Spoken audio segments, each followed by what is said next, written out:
أعوذ بالله من الشيطان الرجيم. بسم الله الرحمن الرحيم.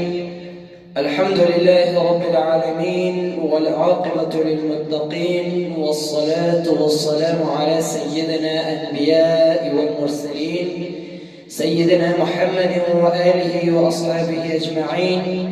در قدم خاص تحفه جناب نبی کریم صلی الله علیه و سلم را که عبارت از السلام علیکم و رحمت الله و برکاته است برای تک تک شما شاگردان عزیز و شما دوستان گرامی که از پشت پرده های تلفنتان ما را بیننده هستید تقدیم می نمایم.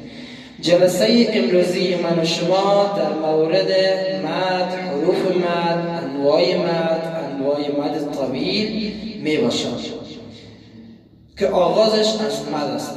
مد در لغت کش کردن بگویند و در اصطلاح علم تجوید کش کردن آواز به اندازه 1 الف الی 3 الف می باشد.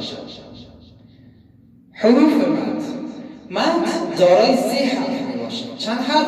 3 حرف می باشد. که 3 حرف کدام حروف هستند؟ واو، الف، یا، یعنی وای، یعنی در کلمه وای جمع شد. و این 3 حرف وقت حروف مد شمرده می شود که حروف مذکور ساکن و حرکت حرف ما قبل آن از جنس خودش باشد. مثلا حروف واو یا حرف واو، ما قبل حرف واو چی باشد؟ ضمه یا پیش. ما قبل حرف الف فتحه یا زبر. ما قبل حرف یا کسره و یا زیر باشد. مثال به حرف واو یؤمنون. مثال به حرف الف کتاب. مثال به حرف یا الذین. خب حالا من بالای اقسام حروف مد یا اقسام مد. اقسام مد بر 2 قسم است. اول مد قصیر یا مد کوتاه و دوم مد طویل یا مد دراز.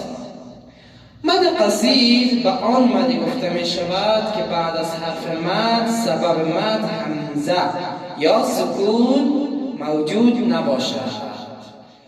مثلا قال که الف حرف مد است و بعد از آن سبب مد واقع نشده، پس در این مثال مد قصیر به اندازه 1 الف دراز خوانده می شود. و مد طویل آن مد را گویند که بعد از حرف مد سبب مد یعنی همزه یا سکون موجود باشد. مانند جاء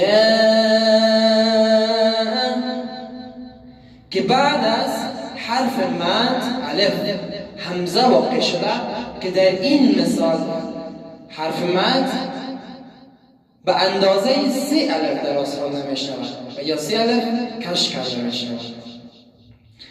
و اقسام مد طویل. اقسام مد طویل عبارتند از مد متصل، مد منفصل، مد مستقل حرفی، مد مستقل کلمی، مد مخفف کلمی، مد مخفف حرفی می باشد. خب حالا من بالای اول مد متصل. مد متصل به آن مدی گفته می شود که حرف مد و سبب آن هر دو در یک کلمه آمده باشد. مانند سوء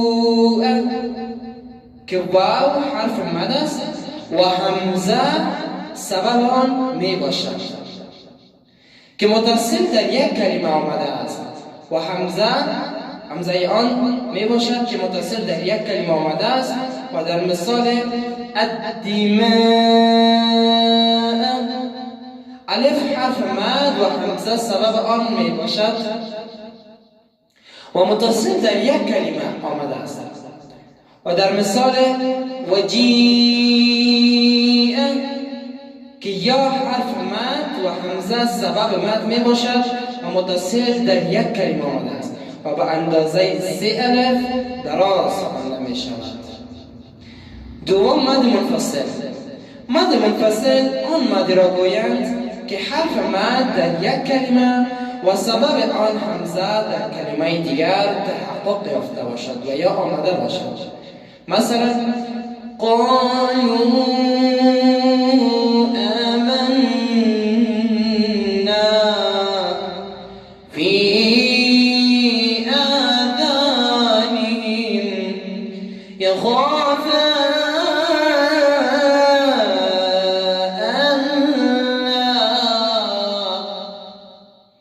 سوم مد مستقل کلمه.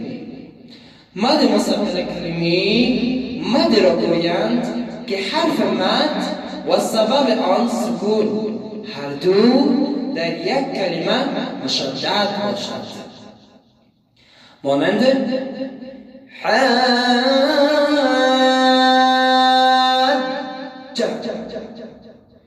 ولا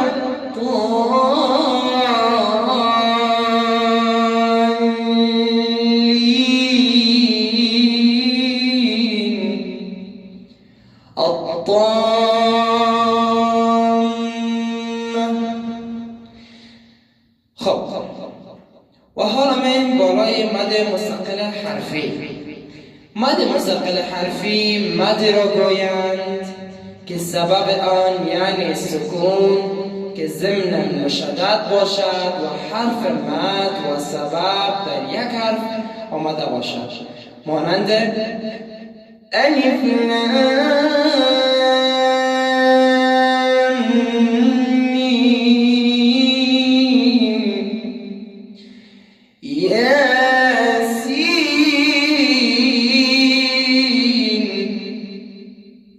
هرگاه مثال اول را تجزیه نماییم اینطور می شود: الف لام میم، که الف بعد از لام حرف مد و دو میم با هم ادغام می شود و سکون در ضمن مشدد آمده سبب مد است، چون در یک حرف آمده است به نام مد مستقل حرفی گفته می شود و این حروف را همچنان حروف مقطعات می گویند.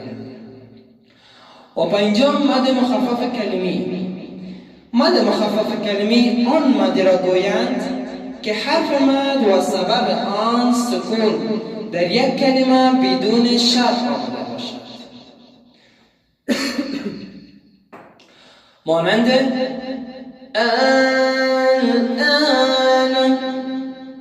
الف بعد از همزه اول حرف مد و سکون لام که به شرط می باشد سبب آن هر دو در یک کلمه واقع شده، از همین جهت مد مخفف کلمی گفته می شود.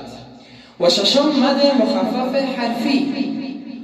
مد مخفف حرفی آن مد را گویند که حرف مد با سبب آن سکون هر دو در یک حرف بدون شرط جمع شده باشد. مانند نون.